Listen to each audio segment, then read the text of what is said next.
ராஜ்கமல் ஃபிலிம்ஸ்ல இருந்து ஒரு சொல்றாங்க சிம்பு வச்சு நம்ம பண்ணலாம். 150 கோடிக்கு சிம்பு ஒர்த்தா அப்படின்னா கடவுள் ஒரு தடவை கொடுப்பாரு, ரெண்டாவது தடவை கொஞ்சம் வான் பண்ணி கொடுப்பாரு, மூணாவது தடவை கூப்பிட்டுலாம் கொடுக்க மாட்டாரு. இப்போ சிம்பு வந்து அவரே தான் அவரை உருவாக்கிக்க வேண்டிய கட்டாயத்தில் இருக்கு. நவரசநாயகன் கார்த்திக் வந்து சிங்கிள் டேக் ஆர்டிஸ்ட்டு, ஷூட்டிங் ஸ்பாட்டுக்கு ப்ராப்பராக வர மாட்டார், ஆனால் நடிச்சுட்டு போயிடுவார். பெண்களை பற்றி உலாவுற அந்த வதந்திகள். ஆஞ்சநேய படத்துக்கு முன்னாடி வரைக்கும் அஜித் சார் ஓப்பன் டாக் தான், ஸ்ட்ரைட் டு ஸ்ட்ரைட்டாக அடிப்பார், எல்லாத்தையுமே வெளிப்படையாக பேசுவார். அப்போ அஜித்துக்கு இருந்த அவ்வளோ கான்ட்ரவர்சிஸ் ரொம்ப ஆரம்பத்தில் அவ்வளோ தூரத்தை பேசினா, அந்த பீட் சாங்லாம் அவ்வளோ கான்ட்ரவர்சிக்குள்ள லாக் ஆனார். ஜல்லிக்கட்டுங்கிற ஒரு விஷயத்தில் முதல் ஆளாக குரல் கொடுத்தாரு. டோட்டலாக எல்லாமே உல்டாவாக ஆயிடுச்சு. இந்த வீடியோவை உங்களுக்கு வழங்குபவர்கள் பேசஸ் பே, secure digital payments with multiple features and great success rate. வணக்கம். இன்றைய சந்திப்பில் நம்முடன் இணைந்திருப்பவர் சினிமா விமர்சகர் உசிலை சிவபாலன் அவர்கள். வணக்கம். வணக்கம் சார். சிம்பு வந்து ரொம்ப அமைதியா இருப்பாரு, எந்த படத்துல நடிக்கிறாரு என்னன்னு தெரியாது, ஒரு 2 ஆண்டுகளுக்கு ஒரு முறை படம் பண்றது மாதிரி அந்த மாதிரி சூழல்ல தான் இருப்பாரு. இப்போ அவருடைய பிறந்தநாளை ஒட்டி பார்த்தா 3 படத்தோட அறிவிப்புகள் 49, 50, 51ன்னு 3 இயக்குனர்கள் எல்லாமே வெளியிட்டுட்டாங்க. ஒரு படத்தோட டைட்டிலே வெளியிட்டுட்டாங்க. இந்த இந்த பரபரப்பு, இந்த விறுவிறுப்பை எப்படி நினைக்கிறீங்க? கொஞ்சம் பயமாக தான் சார் இருக்கு. ஏன்னா இதற்கு முன்னாடி சிம்பு மேலே வைக்கிற மிகப்பெரிய குற்றச்சாட்டு என்னென்னா, சிம்பு ஷூட்டிங் ஸ்பாட்டுக்கு ஒழுங்காக வரமாட்டார், சிம்பு நடிச்சுட்டு போவார் ஆனால் அந்த டயத்துக்கு வரமாட்டார், ஸ்கிரிப்டில் மூக்க நுழைப்பார், ஆர்டிஸ்டோட விஷயங்களை எல்லாம் மூக்க நுழைப்பார் அப்படிங்கிற நிறைய குற்றச்சாட்டு. அதே மாதிரி நிறைய படங்களும் பெருசாக போகலை. ஆனால் இப்போது மாநாடு அப்படிங்கிற ஒரு படம் ஒரு மிகப்பெரிய வெற்றியை கொடுத்ததுக்கப்புறம் சிம்பு அந்த வாய்ப்பையும் தக்க வச்சுக்கல. அதற்கடுத்து 2 படங்கள் வந்துச்சு. ஒன்று 10 தலை, அதுவும் பெருசாக போகலை. இன்னொரு படமும் வந்துச்சு, ரெண்டுமே வந்து பெருசாக அவருக்கு போகலை. வெந்து தண்ணி காடும். இப்போது இதை எல்லாத்தையும் தாண்டி சிம்பு இங்கே வந்திருக்காரு அப்படின்னா, இடையில தக் லைஃப்பில் வந்து கமல் சார் கூட ஒரு ஒரு ரோல், ஒரு கெஸ்ட் ரோல் மாதிரி நினைக்கிறேன். 2 பேரும் சேர்ந்து வர்றது மாதிரி தான் இருக்கும் போல இருக்கு. அப்பா பையன் அந்த மாதிரியான ஒரு விஷயங்கள் பண்ணுறாரு. இப்போது அவருக்கு வந்து ஒரே ஒரு ஈகோ வந்துச்சு. அந்த ஈகோனால தான் இப்போ இந்த ஒரு 3 படம் பண்ணுறாரோ அப்படின்னு எனக்கு தோணும் சார். ஆனால் இந்த 3 படத்தை அவர் ப்ராப்பராக பண்ணி முடிச்சுடுவாரா அப்படிங்கிற ஒரு பயமும் இதுக்குள்ளே எனக்கு இருக்குது சார். இப்போ சொந்தமாக ஒரு தயாரிப்பு நிறுவனத்தையே ஆரம்பிச்சிருக்காரு. ஏன்னா இது வரைக்கும் அவங்க சிம்பு சினியார்ட்ஸ், அவங்க அப்பாவோட இது. ஆமாம். இவர் வந்து ஆத்மன் ஆமாம் அப்படின்னு அந்த பேரில் பட நிறுவனத்தை ஆரம்பிச்சிருக்காரு. ஏன் எப்படி தயாரிப்பில் இறங்குறாரு? அதுதான் சார் நான் சொன்னேன், ஒரு சின்ன ஈகோ இருக்குது அப்படின்னு. அதாவது தேசிங் பெரியசாமி கண்ணும் கண்ணும் கொள்ளையடித்தால் அப்படிங்கிற ஒரு மிகப்பெரிய வெற்றி படத்தை கொடுத்தாரு. துல்கர் சல்மானுக்கு அது ஒரு 25வது படம். அப்படிப்பட்ட இயக்குனர் சூப்பர் ஸ்டார் ரஜினி கூப்பிட்டு பாராட்டுறாரு, வாழ்த்துறாரு. எனக்கு ஒரு கதை இருந்தால் பண்ணுங்களேன்னு ஒரு கதை பண்ணி கொடுக்குறாரு. அந்த படத்தை வந்து ராஜ்கமல் ஃபிலிம்ஸ் மூலமாக தயாரிக்கிற மாதிரியான ஒரு பேச்சுவார்த்தையும் போச்சு. எனக்கு தெரிஞ்சு முள்ளும் மலரும் படத்தில் செந்தாழம்பூவில் பாட்டுக்காக மட்டும்தான் கமல் சார் வந்து அந்த அந்த பாட்டுக்கு ப்ரொடியூசராகவும் ரஜினி சாரோட படத்துக்கு இதுவாக இருந்தது. அதுக்கப்புறம் இது ஒரு பெரிய ஹிஸ்ட்ரியாக இருக்க போகுது அப்படின்னு எல்லாருமே எதிர்பார்த்துட்டு இருந்த சமயத்தில் அவருக்கு உடல்நிலை சரியில்லை. அதே மாதிரி ஒரு ஹிஸ்ட்ரி படம்னா அவருடைய அந்த ஹிஸ்ட்ரி படங்கள் எடுத்திங்கனாலுமே வந்து ராணா படமும் சரி, ஜக்குபாய் படமும் ரெண்டுமே வந்து பூஜை போடப்பட்டு ஸ்டாப் பண்ணப்பட்டது. கோச்சடையன் பெருசாகவும் போகலை.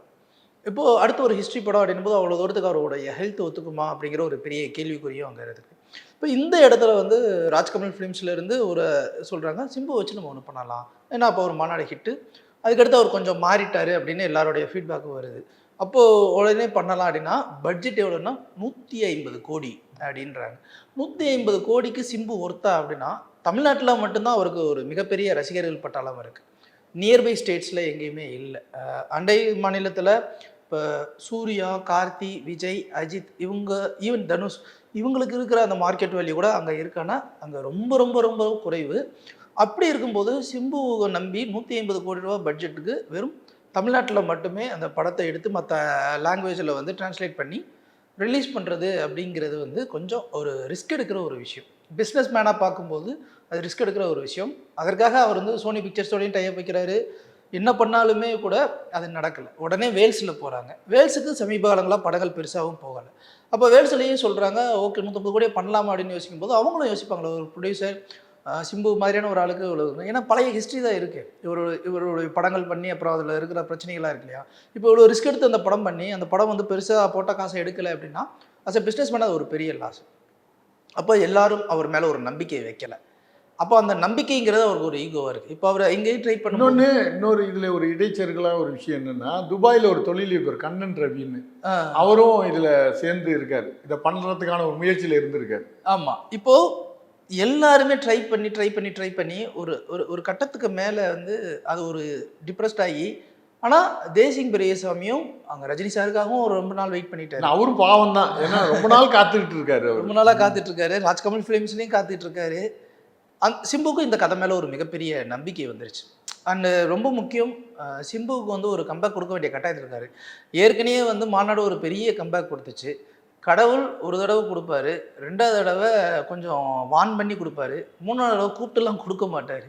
அப்போ நம்ம தான் உருவாக்கி கேட்குறோம். இப்போ சிம்பு வந்து அவரே தான் அவரை உருவாக்கி கேட்க வேண்டிய கட்டாயத்தில் இருக்கார். இப்போ இந்த 150 கோடிக்கு இந்த ஒரு படம் ரெடி பண்ணணும்னா அது STR 50 அவரோட ஓன் பேனரில் நம்ம பண்ணலாம் அப்படின்னா கமல் சார் வழியில் தான். இப்போது அந்த படம் பண்ணுறதுக்கு ஒரு ஃபண்டு வேணும் அப்படின்னா 49 ஒரு யதார்த்தமான கதை. பார்க்கிங் படத்துடைய டைரக்டர் வந்து ரொம்ப யதார்த்தமான ஒரு கதை பண்ணவர். அப்போது அந்த மாதிரியான ரசிகர்களையும் ஒரு கவர் பண்ணல. அந்த ஷூட்டே ஷார்ட் டேர்மில் பண்ணி முடிப்பாங்கன்னு நினைக்கிறேன் அந்த படமே. ஆமாம்.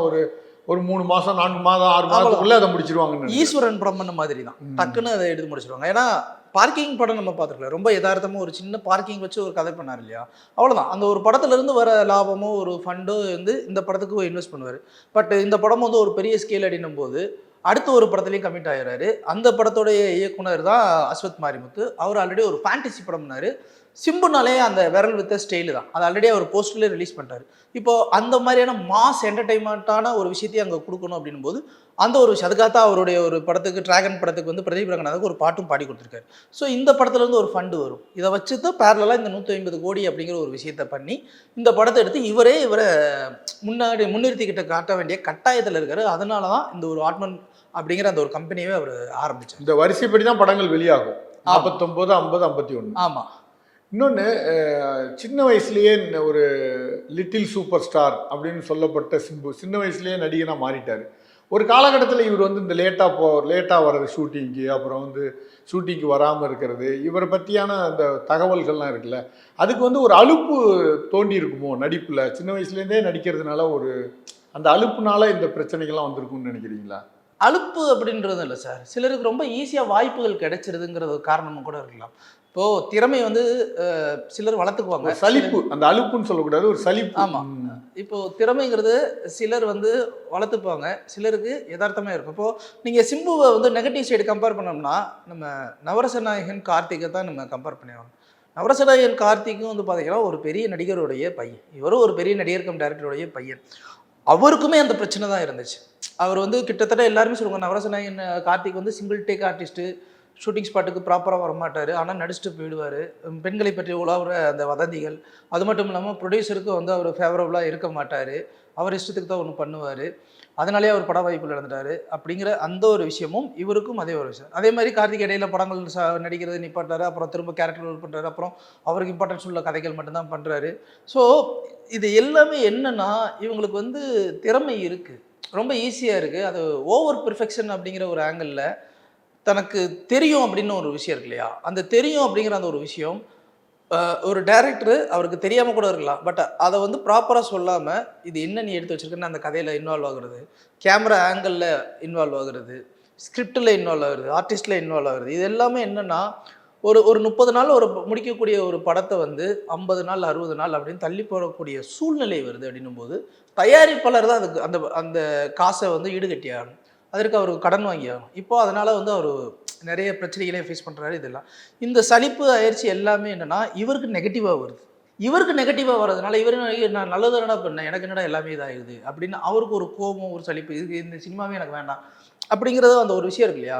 இது எல்லாமே வந்து ஒரு ஈகோ மாதிரியே 2 பேருக்குள்ள ஒரு கிளாஷ் மாதிரியே போக போக இது வேற நம்ம ஒதுங்கி போயிடும்னு. ஆனால் என்னன்னா ஒரு மனிதனுக்கு இதுதான் நிர்ணயம் பண்ணியிருக்காங்க அப்படின்னா அது என்ன தான் நீங்கள் ஒதுங்கி போனாலும் இதை விட்டுட்டா வேறு ஆப்ஷனே கிடையாதுங்கிற மாதிரி தான் இப்போ சிம்போட லைஃப்பில் இது வரும். இது வந்து ஒரு எப்படின்னா இது ஒரு சலிப்பு அப்படின்னு சொல்ல முடியாது.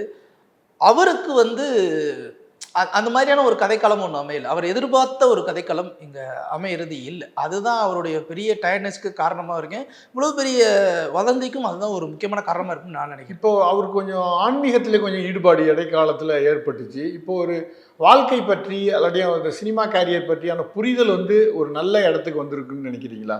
ஒரு பக்குவம் அடைஞ்சிருக்காரோ சிம்பு? மனிதனுடைய அடிப்படை குணாதிசயம் மாறாது சார். ஆனா அதை மட்டுப்படுத்தி அதை ஒரு லெவலுக்கு கொண்டு வரலாம் சார். இப்போ கம்பேரிட்டிவ்லி நீங்க அஜித் சார் எடுத்துக்கோங்க. இதையும் நீங்க சிம்புவோரையும் அஜித் சாரையும் கம்பேர் பண்ணலாம். ஆஞ்சநேய படத்துக்கு முன்னாடி வரைக்கும் அஜித் சார் நீங்க பழைய வீடியோஸ் பார்த்தீங்கனாலே அவ்வளோ பேசுவார். ஓப்பன் டாக் தான், ஸ்ட்ரைட் டு ஸ்ட்ரைட்டாக அடிப்பார். எல்லாத்தையுமே வெளிப்படையாக பேசுவார். அப்போ அஜித்துக்கு இருந்த அவ்வளோ கான்ட்ரவர்சிஸும் அதுக்கடுத்து இன்டர்வியூஸ் கொடுக்காம அதுக்கப்புறம் மெச்சூர்டாக பேசினதுக்கப்புறம் இப்போவே கொடுக்குற ஒரு இன்டர்வியூனாலுமே அவருக்கு வந்து ஒரு நேம் அண்ட் ஃபேம் ஒரு லெவலில் வந்துச்சு. இப்போ அதே மாதிரி தான் சிம்புவும். சிம்பு ஆரம்பத்தில் அவ்வளோ தூரத்தை பேசினா அந்த பீப் சாங்லாம் அவ்வளோ கான்ட்ரவர்சிக்குள்ளே லாக் ஆனார். ஜல்லிக்கட்டுங்கிற ஒரு விஷயத்தில் முதல்ல ஆளாக குரல் கொடுத்தாரு. டோட்டலாக எல்லாமே உல்ட்டாவாக ஆயிடுச்சு.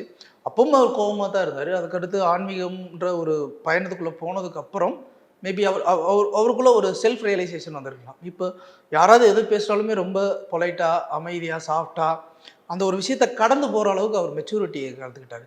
இப்போ அவருக்கு தெரியுது நம்மளுடைய பிளாட்ஃபார்ம் இதுதான், இந்த பிளாட்ஃபார்மில் தான் நம்ம சர்வை பண்ணி ஆகணும், நம்ம ஏதோ ஒரு பிளாட்ஃபார்மை தேடிக்கிட்டு இருக்கோம் அப்படிங்கிறத அந்த ஒரு செல்ஃப் ரியலைசேஷனுக்காக திரும்பவும் வந்து இதுக்குள்ளே வர்றாரு.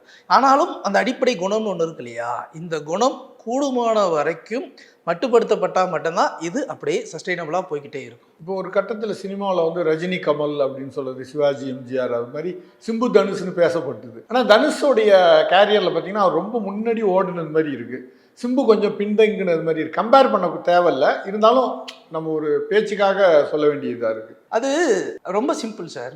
இப்போது ஒருத்தனுக்கு எதுவுமே தெரியலை அப்படின்னும் போது நான் தெரிஞ்சுக்கிறதுக்காக ஓடணும் அப்படின்னும் போது அவன் நாளடி சேர்த்து ஓடுவோம். ஒருத்தனுக்கு எனக்கு தெரியும் அப்படின்னா பார்த்துக்கலாம் அப்படின்னு கொஞ்சம் லெதார்ச்சிக்காக இருப்போம். ரெண்டு பேருமே ஒரே இடத்துல இருந்து தான் ஓடுவாங்க. இப்போது இவருக்கு ஸ்ட்ராட்டஜி தெரியும் எப்படி ரீச் ஆகணுங்கிறது, இவருக்கு ஸ்ட்ராட்டஜி தெரியாது. அப்போ ஓடி ஓடி ஓடி தான் அந்த ஸ்ட்ராட்டஜி என்னன்னு கற்றுக்குவார்.